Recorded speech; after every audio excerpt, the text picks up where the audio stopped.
Dear Petrus, I greet you in the name of Jesus Christ. It is time for English. I once again welcome you back to class. This is our third week. It is time for English. We are still under the theme, human body and health. In our lesson today, we are going to see a poem.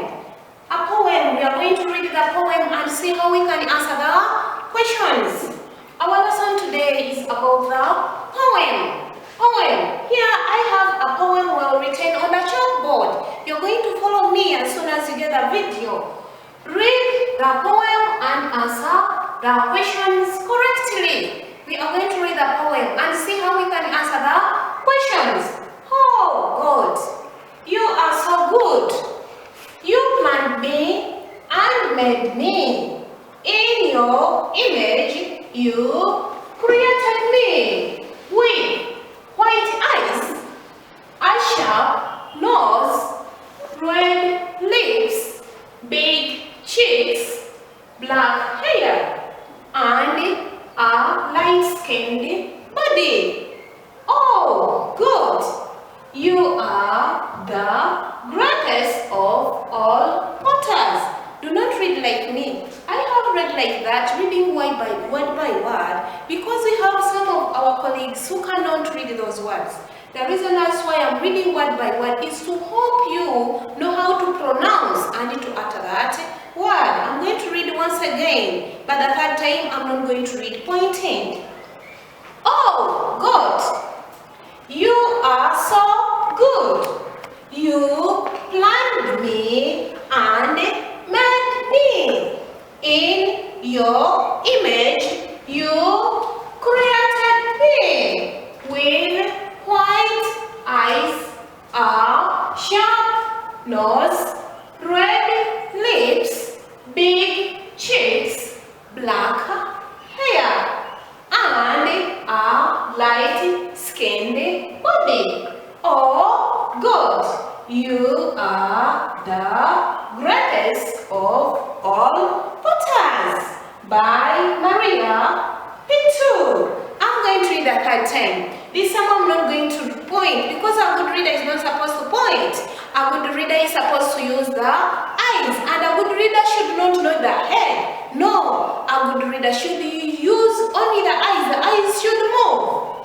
Oh God, you are so good. You planned me and made me. In your image, you created me with white eyes, a sharp nose, red lips, big cheeks, black hair, and a light-skinned body. Oh God, you are the greatest of all potters. By Maria Pitu. This is our poem. When I give you a poem, how can you answer the poem? Before we go to that, which big words are here? The words you do not know. Cheeks. Let me hope you know the cheeks. The cheeks, these are the cheeks. My cheeks are big. What else? Skin. Skin. When we talk of skin, we mean the skin. Skin. Which other word? Potter. Potter. A potter is that person who makes things out of clay. A potter. Do you have another thing here? Another word which is big to you? Another word? Image. Image is like a picture. The poem is telling us that we were created in God's image. We were created, maybe we look like God. We were created in God's picture. Any other word? Maybe when you trace any other word which is hard to you, you either contact me through the phone. Maybe has that phone. Or you contact the school. Our questions are here.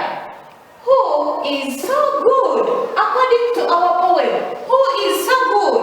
When we are answering the poem or the story or a dialogue, we always get the answers from the poem or the story being given. Who is so good? According to our poem, who is so good? The poem says, oh God, you are so good. Our answer is somewhere here. Who is so good? When we are answering, we answer according to the question, the way it is being asked. Who is so good? Always answer with our question form. Who is so good? God is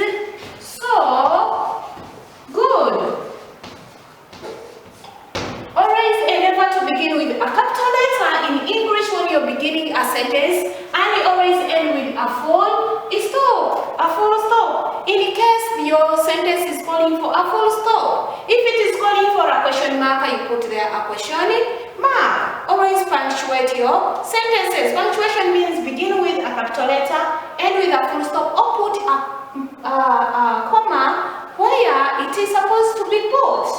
Our second question says, who wrote the poem? Who wrote the poem? We are going to answer according to the question. According to the question, who wrote the poem? What is our poem saying? Which person wrote the poem? Here we have this one. By Maria. By Maria, meaning that this is the person who wrote the poem. And the person who writes the poem is called a poet. It's called a poet. Okay? They may ask, who is the poet? Who is the poet?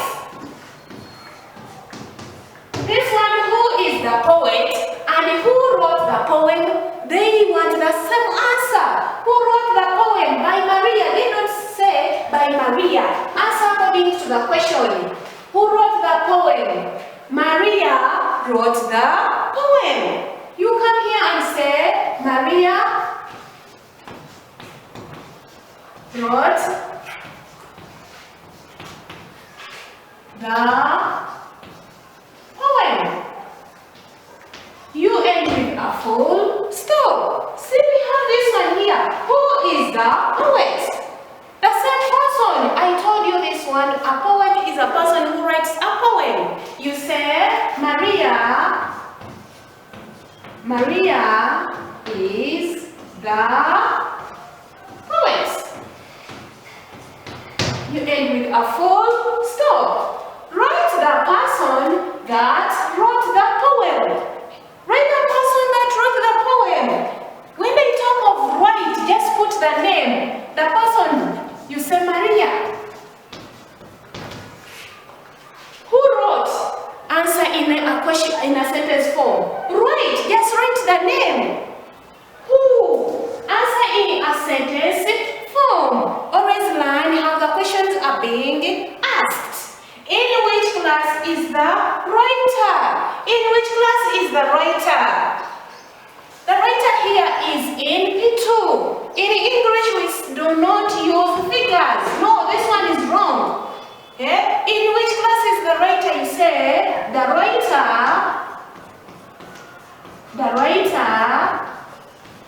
is in primary 2. The writer is in primary 2. Or they may ask, in which class is the poet? In which class is the poet? You say the poet is in primary 2. You end with a full stop. That is how we answer our questions when they have given us either a poem, a story, a dialogue. When the question is calling for a sentence form, whenever they begin with who, always put in your head I have to answer in a sentence form. In which, always answer in a sentence form. Maybe when they have told you write, when they tell you to write, just list. Just write the name or the thing they have told you to write. My angels, the poem is already on the work which is going to be sent to you from the school. Read the poem and understand and answer well. Do not just answer without seeing how the question was asked. Always begin with a capital letter and end with a full stop. Thank you so much, my angels, for listening. But endeavor to put on masks whenever you're moving. And always wash your hands with soap. Use sanitizer in the absence of water. May God bless you.